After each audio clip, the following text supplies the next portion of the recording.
My friends, we have made it to the campsite in the nick of time. We got the tarp set up. At the moment, it is absolutely pouring. My friends, I want to welcome you all to this episode of the Outdoor Gear Review, where we are out for a truck camp. And by the looks of it, it's going to be a wet and stormy one.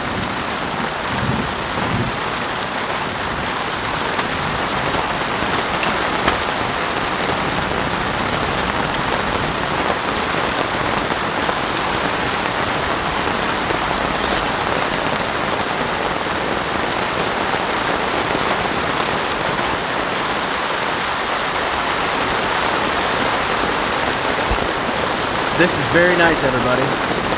It took the temperature from roughly 66 degrees down to about 60. It absolutely feels incredible now. The humidity is high, but with temperatures around 60, it's not too bad. As far as the tarp setup goes, it is sloppy. Really, really sloppy. I had enough time to basically throw it over the truck, attach it to any tree that I found closest, and that was it. Because of that, as soon as it stops raining, I will straighten this up. Gosh, guys, it is pouring.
That was, without a doubt, a washout. Everything here is flooded. The entire forest. I mean, it's just a swimming pool right now. I'm impressed. That was a good rainfall.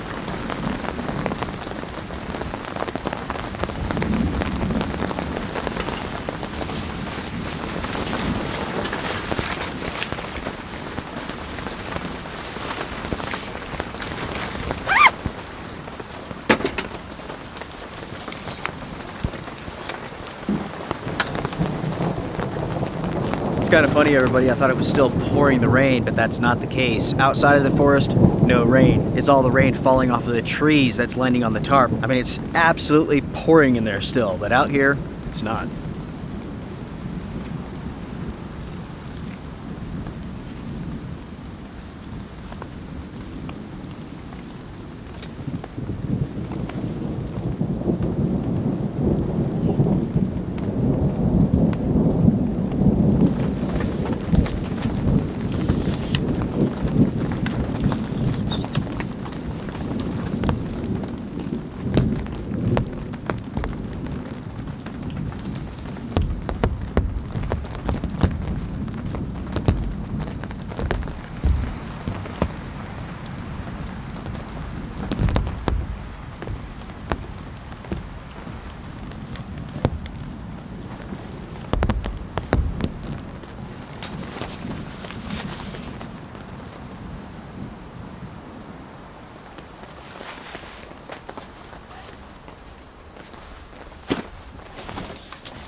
I have to admit, I'm very impressed with how cool it is. There's a nice breeze to the air, it's now raining again, and the temperature has dropped significantly today.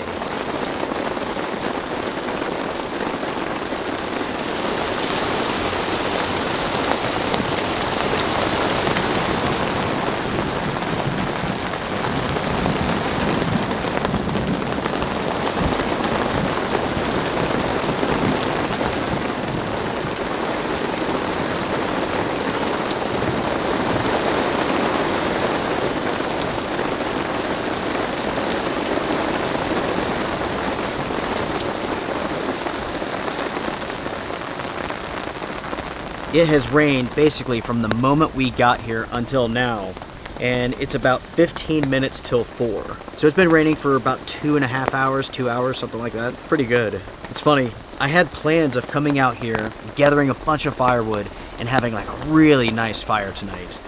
That is not going to happen. Every single thing inside of this forest right now is soaking wet. Just to go gather the wood itself, I would get soaked. You know what I mean? I could put my rain gear on, but then I would sweat inside of it, get wet, get damp, so it's like the same thing. When it comes to determining whether or not I'm going to have a fire when I'm out for a camping trip, I determine it by deciding how difficult is it going to be to gather dry wood. I've mentioned before just how much rain this area gets, roughly 100 inches per year. That equates to rain falling multiple times a week. There's times where it just feels like it's non-stop rain. For an example, starting today, we have rain today, rain tomorrow, Tuesday, and also Wednesday and Thursday. The rain that's coming in on Wednesday and Thursday is from a hurricane. What is it called? Ida? I don't know, something weird. Right now it's a tropical storm and it's headed this way. But they say that we could get multiple inches of rain from it. I mean, today alone, it rained 1.5 inches easy. So yeah, we do receive quite a bit of rain here.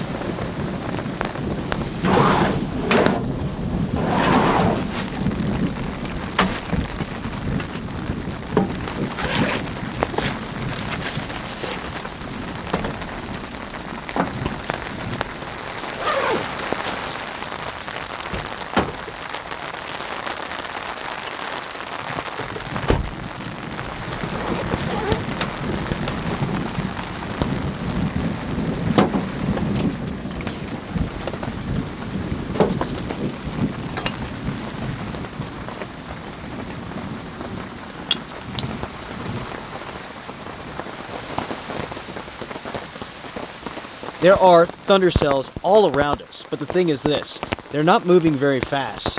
They're almost stationary, almost. I'm thinking, everybody, with it being rainy, windy, and cool, it's a good time to make a cup of coffee. Make a cup of coffee on this new stove that I have here. Check this thing out, folks. It is pretty wild. What we have here is a double burner stove, a dual burner stove, 1 and 2. It runs on isobutane canisters, and it has dual adjusters. Check this out. Look at the way that it folds flat and then opens up. That's pretty wild. A viewer found this stove on AliExpress and they told me about it. I took a look at it and I loved it. I thought it was really unusual. And folks, anything that's unusual, I like. Especially when it comes to the outdoor space. These days, everything is a copycat of something else. So anytime there's a new product, something that's been engineered in a different way, I really like it. So right off the bat, this stove gets cool points from me for just being different.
My friends, cheers.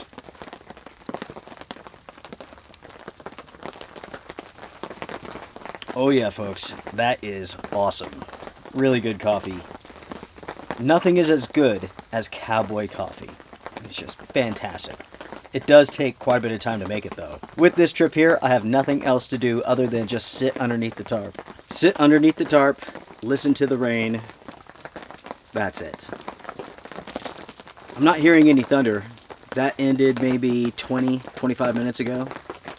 As far as the BRS stove goes, this is the BRS 32, I believe. I'll flash it on the screen to confirm. But this is really, really unique. And folks, it runs incredibly well. Granted, I only used one burner, but it was a rocket. It's very, very powerful. Plus, thanks to the shape of the stove itself, it essentially has a built-in windscreen. That is incredibly smart. For 55 bucks, I love this stove so far. This was a great purchase, and to the viewer who told me about this, thank you so much. I really do appreciate it.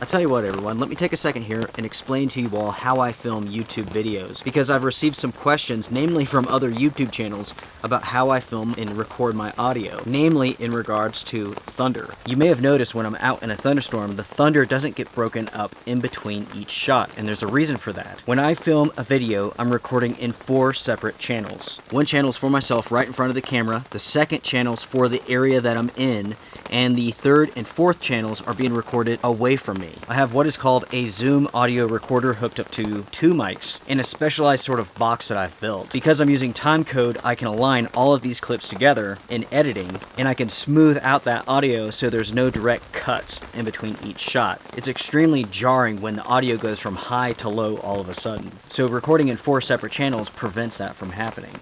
I personally do not do audio tracks or anything like that. Everything's being recorded on site. What you hear is what's happening around me. Without a doubt, the way that I do this does add more work when it comes to the editing, but in the end though, it's a better sounding video, hopefully.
As an update, everyone, it is now close to 5 o'clock.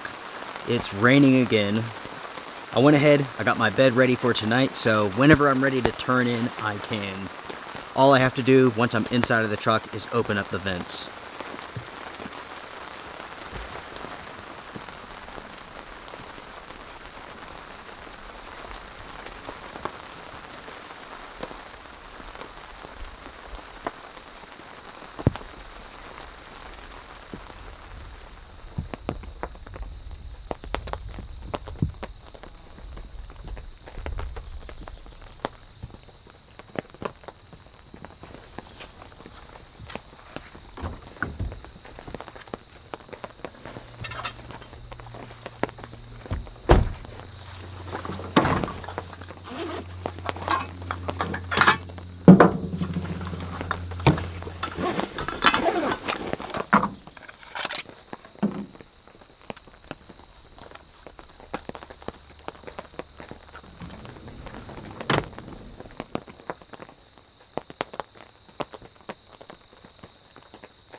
It is now 7 o'clock in the afternoon and it's time for dinner. I just checked the radar because I've been hearing some thunder that's rather close. There is a cell to my north. It just popped up and it's beginning to rock. Is it going to come here?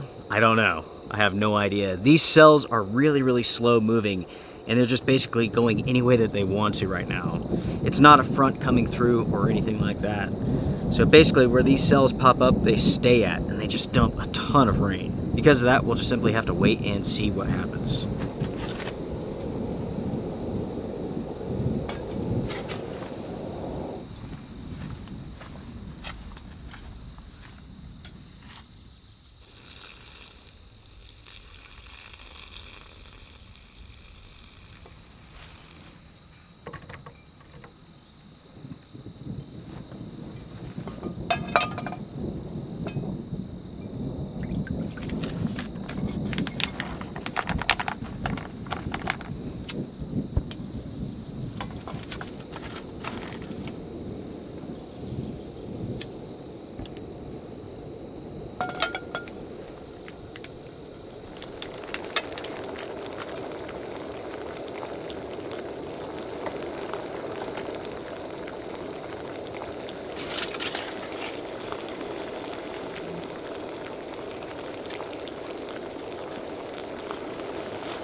Well, my friends, it is time for dinner. This I cannot wait for.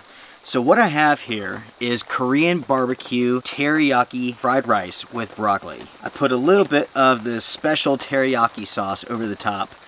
This stuff is incredible, folks. It is insanely good. It's amazing on just about anything.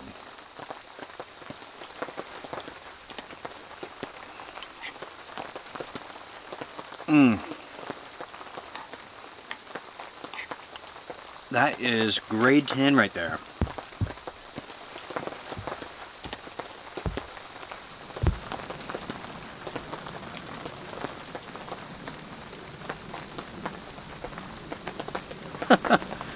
That's pretty funny. I just received an email from a woman named Letta. She's from Virginia, and she is begging me to do an ASMR channel. What is funny about that is that I literally just started a channel like last week. I know that sounds like a plug. I swear it's not. I swear. Here's the email. That's really, really funny. Listen to Letta and head over to my second channel, A Quiet Place Adventures. There you will find adventures that are completely different than what I have here. The channel is absolutely blowing up right now. It's crazy. And I want to thank you all so much for that. It's kind of funny, the email from Letta, she says that with your videos, the nature sounds actually sound real compared to other channels, I guess. Well, folks, that's because it is real. The only thing I've ever added to my videos is music, and I've learned a lesson on that. I subscribe to a service called Artlist. You may have seen commercials on YouTube. They absolutely suck. I've subscribed for over 2 years, and I've wasted a ton of time dealing with them and all of the copyright strikes and all of the issues. I'm not going to do it anymore. I'm done with them at least. There are other companies out there who offer music. All that I can tell you is this: do not use Artlist. No matter what anyone says, they sponsor a ton of channels on YouTube. You're gonna have non-stop copyright issues. I've been dealing with one for about 3 months now. 3 months. They cannot get it straight. They tell me they're going to contact their lawyers and they're gonna do something. It's just ridiculous, folks. The situation that I'm talking about right now is so ludicrous. It involves, I'm not entirely sure what's going on, but it involves a music track that I downloaded maybe 2 years ago. 2 years ago, that music track was called blank blank. Now it is called something else, and because of that, it's just been non-stop troubles.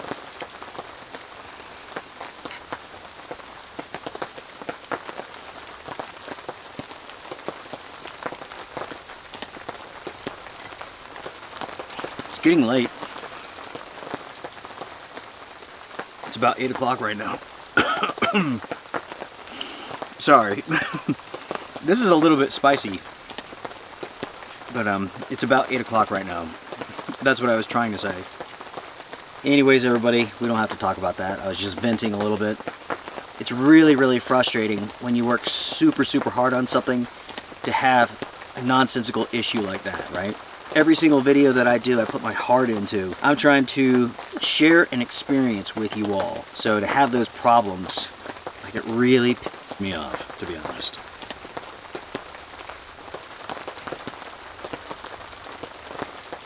This morning when I was packing up for this trip, I was contemplating doing another hammock video.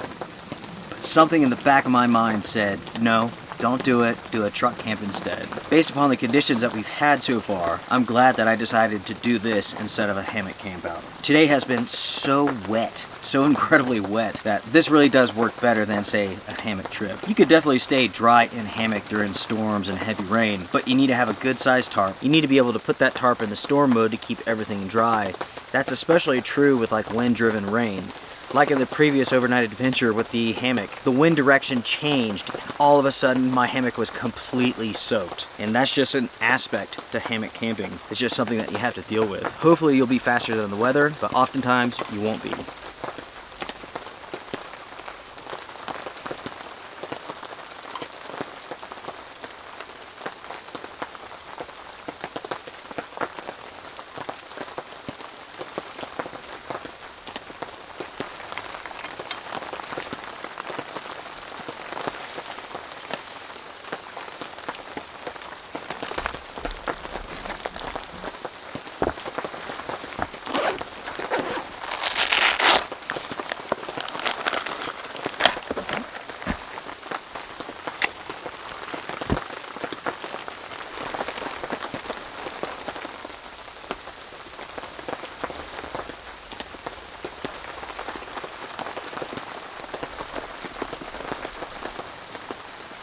As you all can see, I've got out this little lantern here. This is a product from Snow Peak, and what I like about it is this. First off, it puts off some good light, but it's a great way to basically kill these canisters when they're almost out of fuel. One of those situations where there's not enough fuel in the canister to really do a good job of cooking, but yet you don't really want to throw it away, so instead of having almost empty canisters laying around, you can use them up this way. It's like having a candle, which is really, really relaxing. If I'm not mistaken, my buddy Greg sent this to me. My friend, thank you so much. I do appreciate it.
Good morning, everyone. Good morning. How'd you sleep?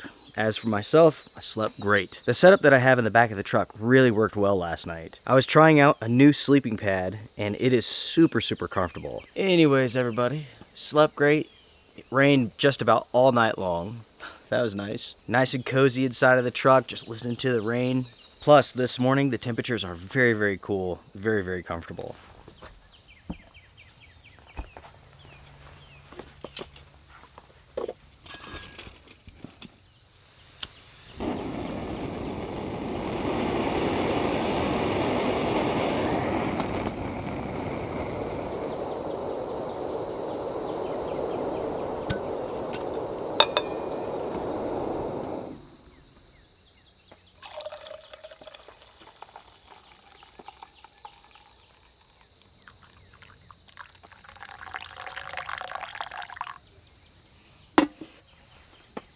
My friends, cheers. It's coffee time. That is really, really hot. Last night when I was sleeping, I woke up and I'm pretty sure it was a Black Hawk helicopter flying over the mountains here. I tell you what, I love military helicopters. I think they're so cool. I find it interesting that the US military names their helicopters after Native American tribes. There is a reason for that. And it goes back to like World War II. You may not know this, but in World War II, the US military was using the Navajo language as a way to transmit secret codes. It was at that point that the government began naming their helicopters after Native American tribes as a showing of respect and honor. So you have the Black Hawk, the Apache, the Chinook, and so on. All of that I find really, really interesting. It's kind of funny, the other day at Lone Wolf Mountain, I was doing some work. Basically, I'd been filming all day long, I was working, and I'd been hearing fighter jets just fly over. But none were like directly over top, so I couldn't see them. I was finishing up my work, the day was coming to an end. That's when I hear fighter jets, right? So I look up, and here's this fighter jet right over my head, treetop level, screaming. And I'm just like, yeah! I probably dropped some F-bombs too. It was like, yeah! That's when another one comes through. So low, you can read the writing on the fighter jet. I mean, treetop level. It was awesome. Super, super awesome.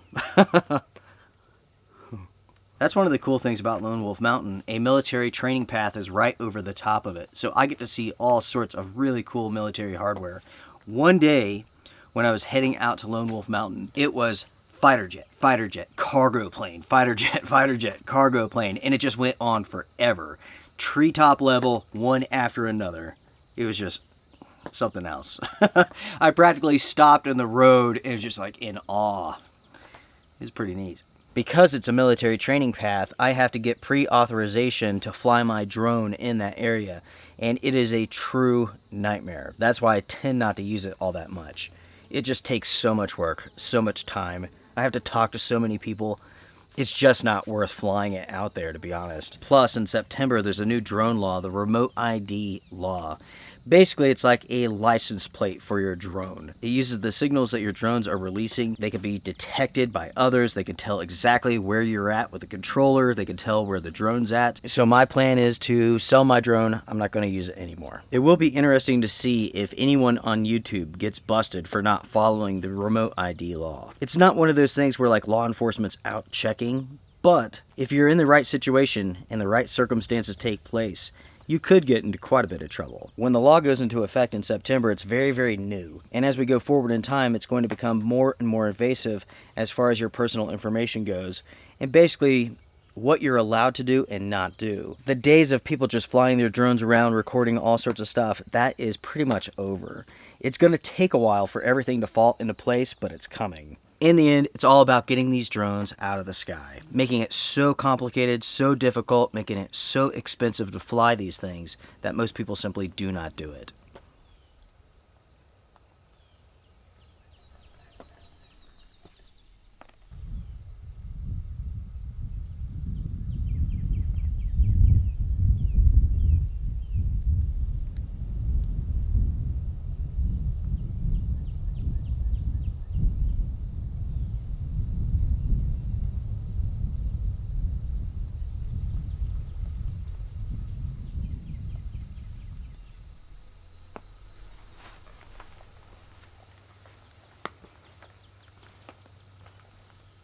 Well, my friends, it is time for me to go home. It is getting close to 10 o'clock in the morning. I have things to do.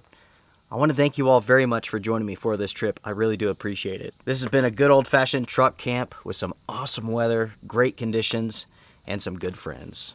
Cheers to you all. Everyone take care, be well, strength and honor. Hit the like button before you go. It really does help the channel quite a bit. Make sure to check out A Quiet Place Adventures. That's my second YouTube channel. You will find new adventures on there every single week. Be well, be safe, take care.